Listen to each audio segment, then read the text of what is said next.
Assalamualaikum. Halo anak-anak pintar. Jumpa lagi dengan Pak Warta di video pembelajaran secara online. Jangan lupa subscribe, like, share, dan komen videonya ya. Terima kasih. Mengawali pertemuan kita hari ini, marilah kita berdoa bersama menurut agama dan kepercayaan masing-masing. Berdoa dipersilahkan.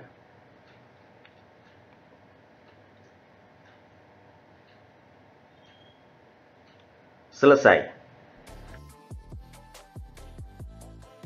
Anak-anak pintar, apakah kalian pernah menonton pertunjukan badut? Apakah kalian menyukainya? Menurut kalian, anak-anak pintar, apakah badut juga merupakan sebuah pekerjaan? Kira-kira bergerak dalam bidang apakah pekerjaan tersebut? Sekarang mari kita simak perbincangan teman kita Edo, Lani, dan Dayu. Edo berkata, pekerjaan sebagai badut banyak kita jumpai di kota. Kemudian Lani menjawab, iya, menjadi badut merupakan salah satu pekerja jasa. Lalu apa yang dikatakan oleh Dayu? Dayu bertanya, apa contoh pekerjaan lain yang saling berkaitan dalam suatu kegiatan ekonomi ya? Ayo kita mencari tahu. Nah, anak-anak pintar, mari kita cari tahu bersama. Anak-anak pintar, betul sekali apa yang dikatakan oleh Edo dan Lani. Kalau badut bisa kita katakan sebagai pekerjaan yang bergerak dalam bidang jasa.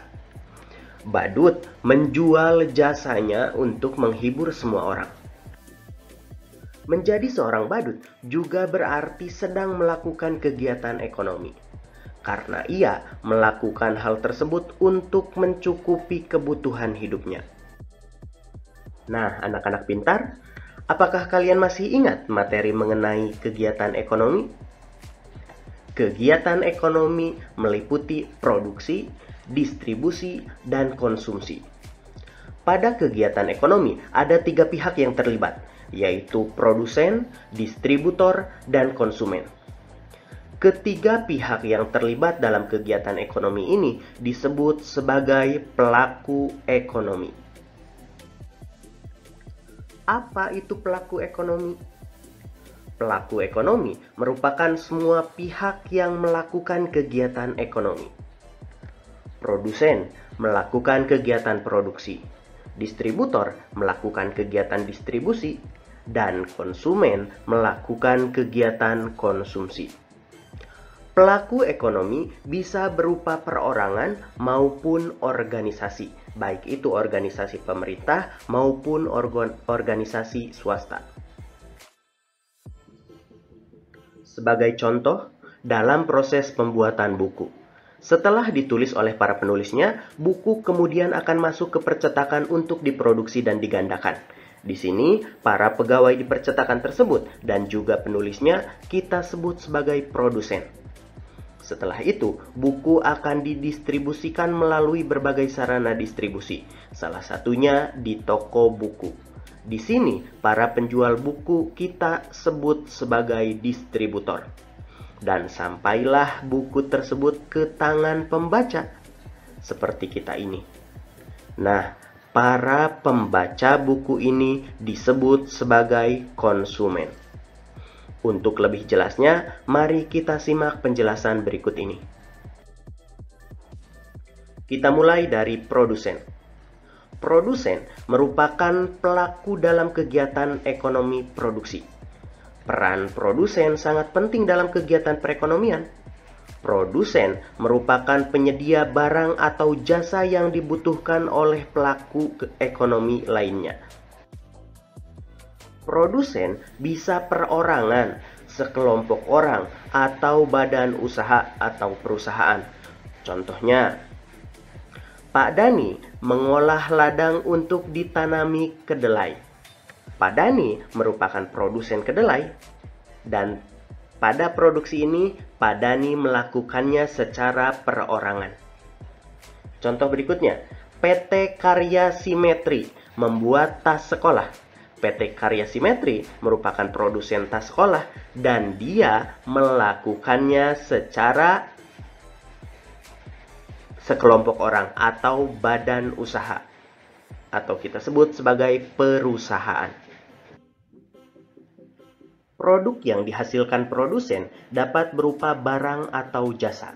Contohnya, Pak Andi adalah seorang badut yang biasa diundang ke acara-acara ulang tahun. Produk yang dihasilkannya adalah jasa menghibur orang.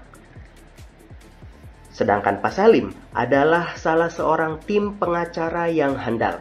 Produk yang dihasilkannya adalah jasa membantu orang yang berurusan dengan hukum. Pelaku ekonomi yang kedua adalah distributor. Distributor adalah pelaku kegiatan ekonomi distribusi. Distributor merupakan penghubung antara produsen dan konsumen. Seperti halnya produsen, distributor bisa perorangan, sekelompok orang, atau badan usaha atau perusahaan. Contohnya, pedagang grosir. Bisa juga pedagang eceran, atau juga kurir. Pelaku ekonomi yang ketiga yaitu konsumen. Konsumen adalah pelaku kegiatan ekonomi konsumsi. Konsumen merupakan pihak yang membeli atau memakai barang yang telah diproduksi oleh produsen. Kegiatan konsumsi berperan dalam menjaga kelangsungan usaha produksi dan distribusi. Konsumen inilah yang menjadi patokan bagi produsen dalam memproduksi suatu produk. Jika konsumennya banyak, artinya produk tersebut laku. Dengan demikian, bisa kita katakan bahwa sang produsen dari produksi tersebut berhasil. Saatnya mengerjakan tugas. Jawablah pertanyaan-pertanyaan berikut dengan tepat. Nomor 1. Apakah yang dimaksud produksi dan produsen? Nomor 2, apakah yang dimaksud distribusi dan distributor? Yang ketiga, apakah yang dimaksud konsumsi dan konsumen? Dan nomor 4, tuliskan bagaimana keterikatan masing-masing kegiatan ekonomi tersebut. Selamat mengerjakan. Anak-anak pintar, buku adalah salah satu hasil produksi. Buku merupakan sumber ilmu. Sebagai pelajar, tentu kalian sangat membutuhkan buku untuk membuka cakrawala. Dalam pembuatan buku, banyak pihak yang terlibat. Dari mulai penulis sebagai pembuat buku, tim percetakan yang mencetaknya, kemudian toko buku yang mendistribusikannya, hingga sampai kalian sebagai konsumen. Berbicara mengenai pelajar, tahukah kalian kota mana yang mendapat julukan sebagai kota pelajar? Kota dengan julukan kota pelajar adalah Yogyakarta. Banyak sekolah dari tingkat dasar hingga perguruan tinggi di Yogyakarta. Oleh karena itu, banyak orang dari daerah lain, bahkan dari mancanegara, datang ke Yogyakarta untuk belajar. Hal inilah yang menyebabkan Yogyakarta dijuluki sebagai kota pelajar.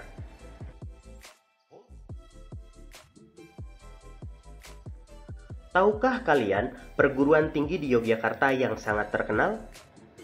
Perguruan tinggi itu adalah Universitas Gadjah Mada, yang disingkat UGM. Selain UGM, masih banyak lagi perguruan tinggi di Yogyakarta seperti Universitas Negeri Yogyakarta, Universitas Ahmad Dahlan, dan Universitas Muhammadiyah Yogyakarta. Bagaimanakah karakteristik pelajar di kota Yogyakarta?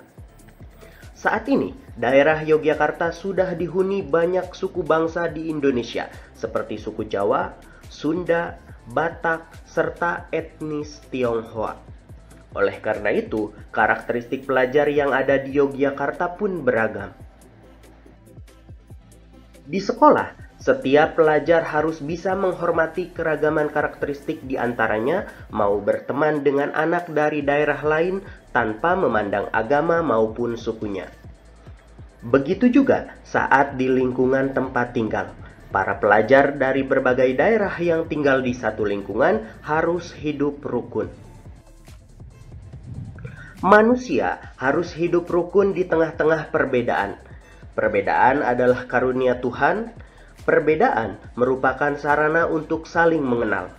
Sebagai contoh, pada saat di lingkungan tempat tinggal mengadakan kerja bakti membersihkan lingkungan, para pelajar dari berbagai daerah pun ikut serta dalam bekerja bakti.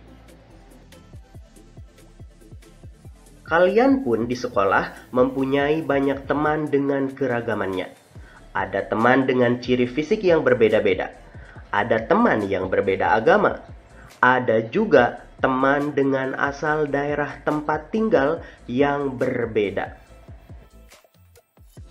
Bagaimana kalian menyikapi keragaman karakteristik di sekolah kalian tersebut? Tentu saja, kita harus saling menghargai di tengah perbedaan tersebut.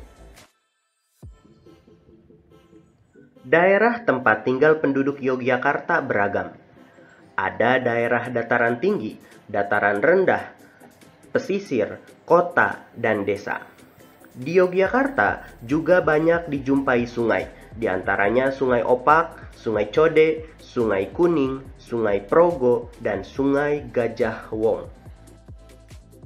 Salah satu sungai di Yogyakarta yang memiliki cerita legenda adalah Sungai Gajah Wong. Penduduk Yogyakarta sering menyebutnya dengan Kali Gajah Wong. Kali Gajah Wong adalah sebuah kali yang terletak di tengah-tengah kota kecamatan Kota Gede. Panjang kali ini tidak lebih dari 20 km. Mari kita baca bersama cerita legenda yang berjudul Kali Gajah Wong. Hari itu, Ki Sapawira bersiul riang. Seperti biasa, ia akan memandikan gajah milik junjungannya, Sultan Agung Raja Kerajaan Mataram. Dengan hati-hati, Ki Sapawira menuntun gajah yang dinamai Kiai Dwi Pangga itu. Mereka berjalan ke sungai yang terletak di dekat Keraton Mataram. Mulailah ia memandikan gajah yang berasal dari negeri Siam itu. Nah, sekarang kau sudah bersih. Rambutmu sudah mengilap. Sekarang, ayo kembali ke kandangmu, kata Ki Sapawira kepada Kiai Dwi Pangga. Ki Sapawira memang memperlakukan Kiai Dwi Pangga seperti anaknya sendiri. Tak heran, Kiai Dwi Pangga amat patuh padanya. Suatu hari, Ki Sapawira tak bisa memandikan Kiai Dwi Pangga. Ada bisul besar di ketiaknya, rasanya ngilu sekali. Badannya juga demam karena bisul itu. Ia meminta tolong pada adik iparnya, Ki Kerti Pejo, untuk menggantikan memandikan Kiai Dwi Pangga. "Kerti, tolong aku ya, aku benar-benar tak bisa bekerja hari ini," kata Ki Sapawira. "Tenang Kang, aku pasti akan membantumu. Tapi tolong beritahu bagaimana caranya supaya gajah itu menurut padaku. Aku takut jika nanti ia marah dan menyerangku," jawab Ki Kerti Pejo. "Biasanya kalau ia mulai gelisah, pantatnya aku tepuk-tepuk, lalu aku tarik ekornya. Nanti ia akan kembali tenang dan berendam sendiri di sungai.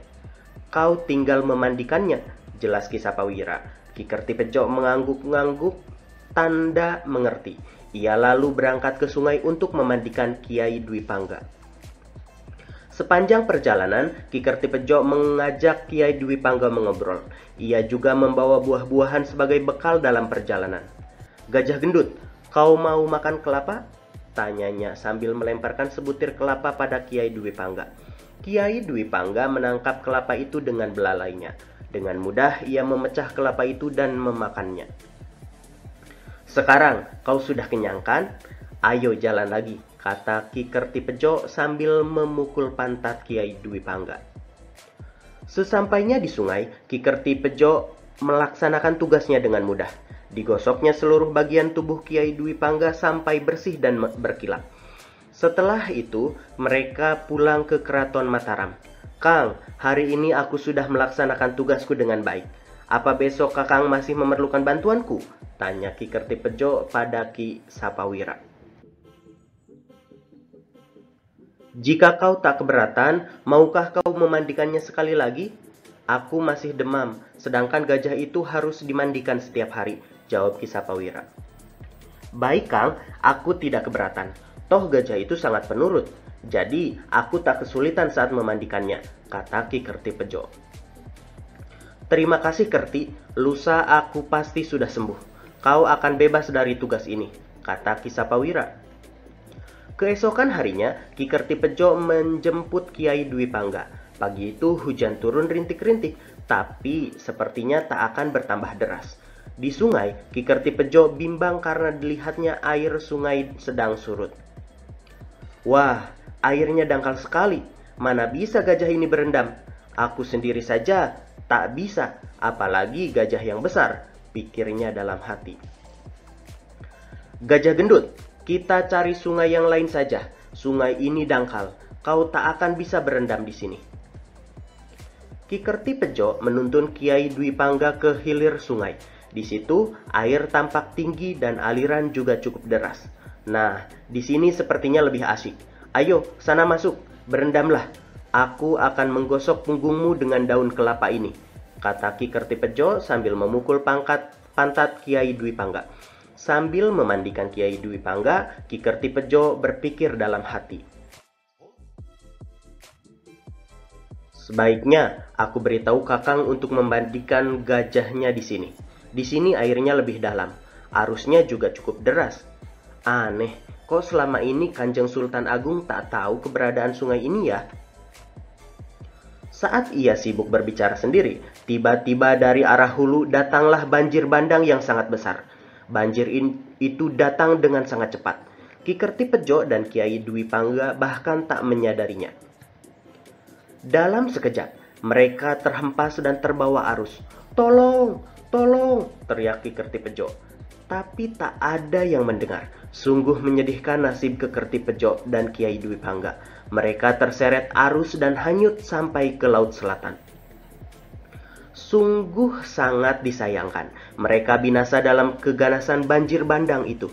Ki Kertipejo tak tahu bahwa selama ini Sultan Agung memang melarang para abdinya memandikan gajah di hilir sungai, karena ia tahu bahwa bisa datang sewaktu-waktu di sana. Kisapawira berduka, ia sangat sedih karena kehilangan adik ipar dan gajah kesayangannya. Untuk mengenang kejadian itu, Sultan Agung menamakan sungai itu Kali Gajah Wong. Kali berarti sungai, Gajah Wong berarti gajah dan orang. Kali Gajah Wong ini terletak di sebelah timur kota Yogyakarta. Nah, anak-anak pintar, setelah membaca cerita tersebut, sekarang kalian kerjakan tugas berikut ini. Jawablah pertanyaan-pertanyaan berikut berdasarkan teks cerita Kali Gajah Wong. Nomor 1. Termasuk jenis cerita apakah cerita Kali Gajah Wong tersebut?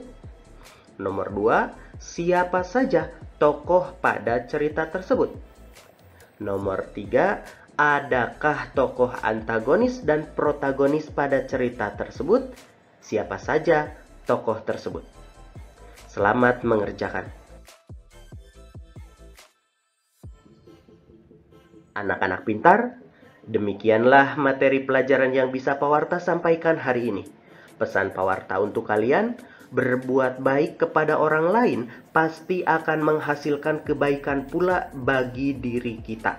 Bahkan dari arah yang tak pernah kita duga sama sekali. Akhir kata dari Pawarta, wassalamualaikum warahmatullahi wabarakatuh.